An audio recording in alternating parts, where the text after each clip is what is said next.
धर्मयुद्ध महाभारत के 15वें दिन कौरवों ने अपने सेना की व्यूह की रचना सकट व्यूह के रूप में तैयार की, जबकि पांडवों ने इस दिन अपने सेना की व्यूह की रचना अर्धचंद्राकार के रूप में तैयार की थी। इस दिन द्रोणाचार्य ने विराट और द्रुपद का वध किया। उसके बाद भीष्मसेन ने अश्वत्थामा नामक हाथी को मार डाला और पुत्र शोक समझ द्रोणाचार्य मैदान में शस्त्र छोड़कर बैठ गए, जिसके बाद उनका भी वध कर दिया गया। आइए जानते हैं 15वें दिन के और क्या कुछ घटनाक्रम थे, पुरातत्ववेत्ता राजेंद्र सिंह राणा के साथ।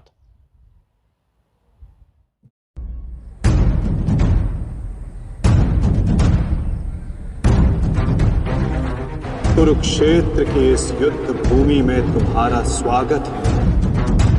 यदा यदा हि धर्मस्य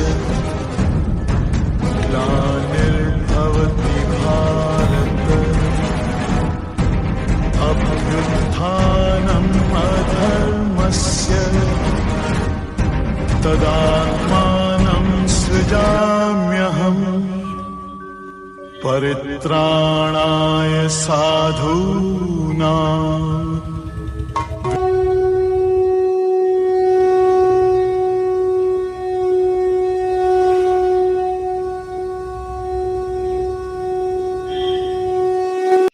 महाभारत युद्ध के 15वें दिन पांडवों ने जो व्यूह रचना की थी वो थी अर्धचंद्र व्यूह। तो अर्धचंद्र व्यूह के एक हिस्से में, जैसे अर्धचंद्र होता है, तो एक हिस्से में थे भीम और दूसरे हिस्से में थे विराट। भीम के साथ जो थे आगे रखे गए थे अर्जुन, अर्जुन के बाद युधिष्ठिर, युधिष्ठिर के बाद उनके सेनापति धृष्टद्युम्न। अब जैसे जो पिछला वाला जो हिस्सा होता है अर्धचंद्र का, उसमें नकुल, सहदेव, सात्यकी और राजा द्रुपद थे।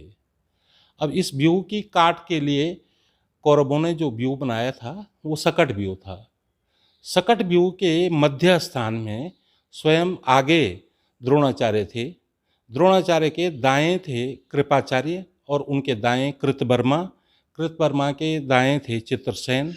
चित्रसेन के आगे थे शल्य। शल्य के आगे थे उसमें दुशासन।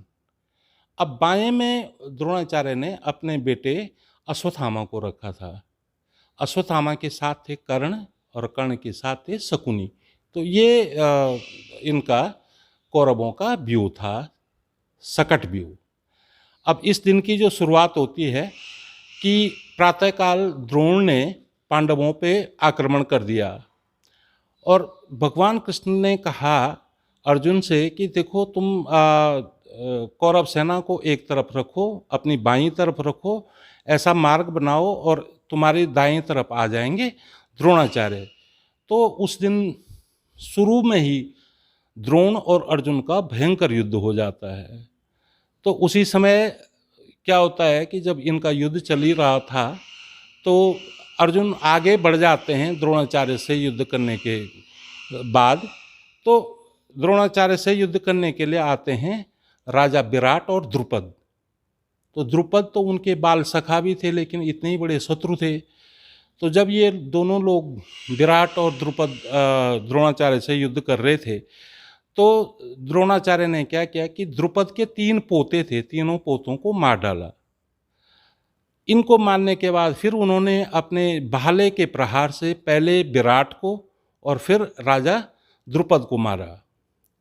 अब जब राजा द्रुपद मर गए तो उनके बेटे धृष्टद्युम्न को जब ये पता लगा कि मेरे पिताजी तो आज द्रोण ने मार दिया है, तो द्रोणाचार्य और उस इनमें धृष्टद्युम्न में भयंकर युद्ध हुआ। धृष्टद्युम्न ने कौरव सेना पर इतना भयंकर वार किया और दुर्योधन के भाई जो थे दुशासन को मजबूर किया कि वो युद्ध भूमि को छोड़ दे।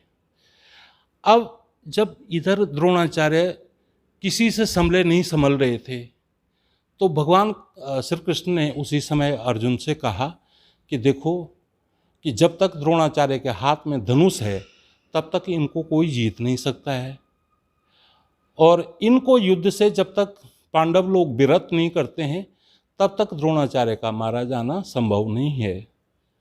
अब तो जब भीम ने ये सुना तो उन्होंने कहा कि द्रोणाचार्य की जो सबसे आसक्ति है अपने बेटे अश्वत्थामा में है, तो उसने क्या किया भीम ने कि मालवराज इंद्रवर्मा का एक हाथी था, उसका नाम था अश्वत्थामा।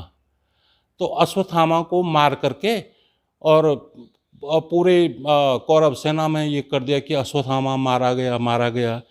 लेकिन गुरु द्रोणाचार्य को भीम की बातों पर विश्वास नहीं था। वो असली बात पता करने के लिए गए युधिष्ठिर के पास। अब युधिष्ठिर ने कहा कि अश्वत्थामा हतो अतः नरो वा कुंजरो वा। ये तो बड़ी जोर, अश्वत्थामा हतो अतः तो उन्होंने बड़े जोर से कहा, लेकिन नरो वा कुंजरो वा, हाथी हो या आदमी हो, ये थोड़ा धीरे से कहा। तो जब युधिष्ठिर के मुंह से ये बात गुरु द्रोणाचार्य ने सुन ली कि भाई अश्वत्थामा तो मारा गया, तो अपने धनुष बाण त्याग करके वो युद्धस्थल में एक जगह जा कर के बैठ गए। तो जब द्रोणाचार्य योग मुद्रा में बैठे ही थे अपने बेटे के दुख में, तो उसी समय धृष्टद्युम्न ने आकर के तलवार से उनका गला काट दिया। अब जब अपने अश्वत्थामा को पता लगा कि धृष्टद्युम्न ने पिता को मार दिया है और इस प्रकार से मारा है, तो उन्होंने क्या किया, अश्वत्थामा ने पूरी जो पांडव सेना है उस पर नारायण अस्त्र का प्रयोग कर दिया। तो नारायण अस्त्र के प्रयोग से जो है पूरा युद्ध क्षेत्र में खलबली मच गई। तो किसी को उपाय नहीं सूझ रहा था कि क्या किया जाए। तो भगवान श्री कृष्ण ने तब सारे पांडवों को कहा, पूरी सेना को कहा कि अपने अपने जो वाहन हैं उसमें से उतर के जमीन में बैठ जाओ। तो भीमसेन फिर भी नहीं बैठ रहे थे, अपने ही रथ में बैठे हुए थे। तो भगवान कृष्ण और अर्जुन ने उनको भी खींच करके नीचे जमीन में ले आए। तो यही इसी से नारायण अस्त्र जो है शांत हो गया। तो उस दिन के जो युद्ध में लगभग कौरव पांडव दोनों सेनाओं को काफ़ी नुकसान पहुंचा। कौरवों की तरफ से द्रोणाचार्य मारे गए, पांडवों की तरफ से भी बहुत बड़ी क्षति थी, राजा विराट और द्रुपद को खोना। तो इस प्रकार से ये जो युद्ध रहा दोनों सेनाओं के लिए, ये बराबर का युद्ध रहा।